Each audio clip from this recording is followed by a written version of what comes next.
Good morning, everybody. Here's a quick little update about everything going on in the world of Richard Ashby for right now. New Richard Ashby video, scripted. Not recorded, but scripted.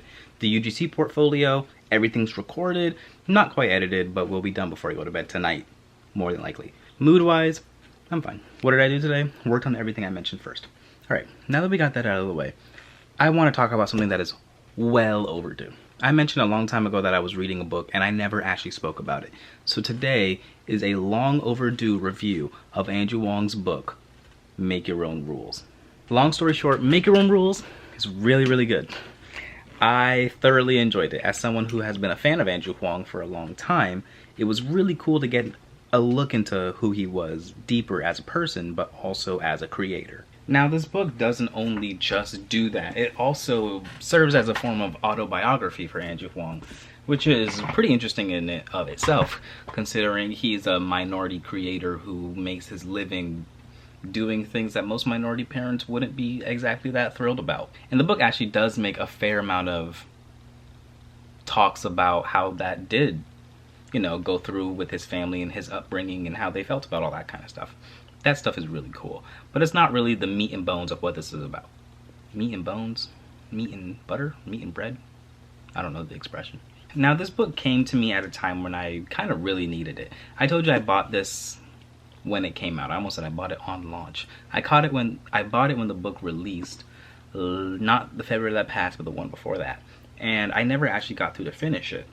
And honestly, I'm kind of glad that I didn't, because now reading it for the first time, I was really able to sink in everything that it was talking about. Like, the way I've been feeling, and I've mentioned this on the vlog before, I needed something that would have given me hope, something that would have given me direction.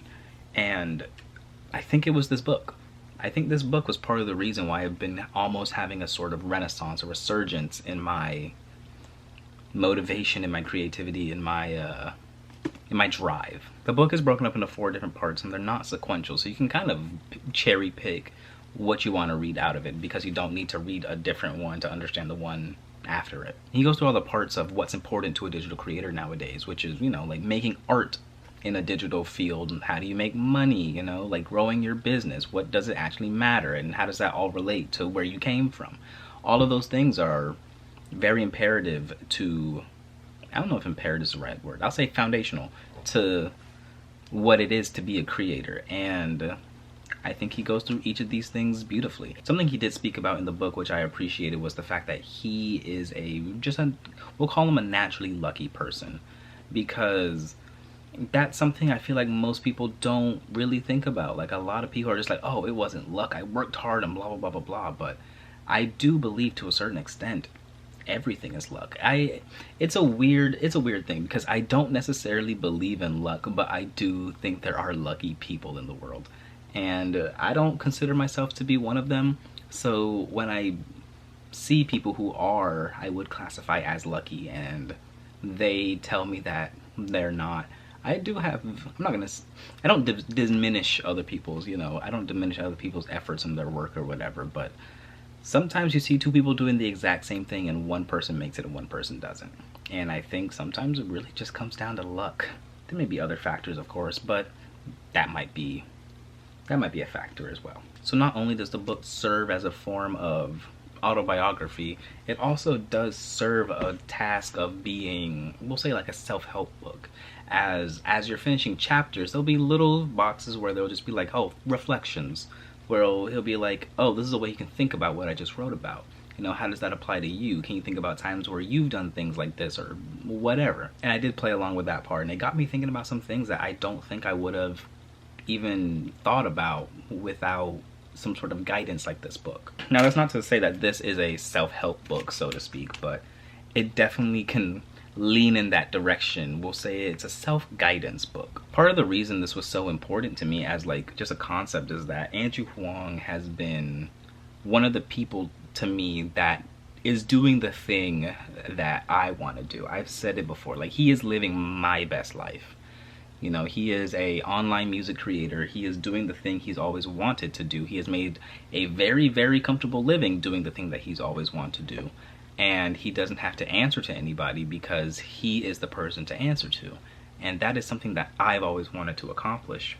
You know, like he grew up in, I believe he said in Toronto, Canada, and you know, any other family, he had parents that had specific goals and dreams for him and whatever, and he was able to make his own rules,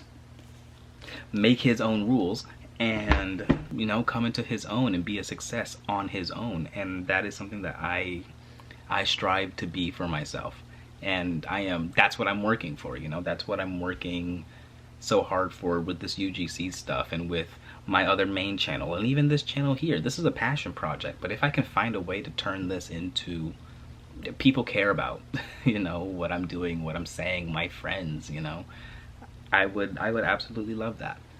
And make your own rules just seems to be the way that's gonna happen, you know. There's no other way to make it work if I don't lay a path for myself. You know, there's no guidelines, there's no rule book, there's no get a degree and then do this and then do this and ta-da, you're a YouTuber. That's not how this stuff works. You quite literally have to forge your own path for this. And especially being, all of my friends, I've mentioned it before, they're all salarymen, they're all corporate, you know, even MJ, and it's hard for them to relate to this desire, because I've always been the dreamer of the group, you know. I've always been the one with the massive dreams. I've never been the one that was like, oh, well, I'll just work an office job and then get a cushy $50,000 and call it a day. That was never me. And seeing people like Andrew Huang succeed in the digital space and then start working with these massive brands and, you know, start getting plugins and apps and fit in like synthesizers and books that people buy. I bought this. You know, maybe one day I can write a book and somebody would care about it. Somebody would care enough to read it. I don't know, but it was a good read for me. It was a very important read for me.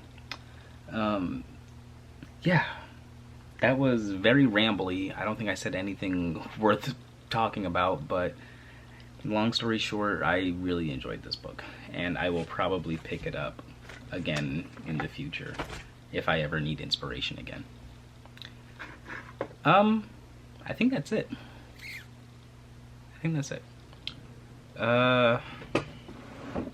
I'm reading A Creative Act by Rick Rubin right now, and oh boy, that is quite the piece of media, but we'll talk about that another day. For now, I'm going to edit up a little more of this UGC stuff, see if I can finish it today, and if not, I'll finish it up tomorrow. And then yeah, we'll head off to bed. Alright, that's it for today. Thank you so much for watching. Let's meet back tomorrow for something different. Good night.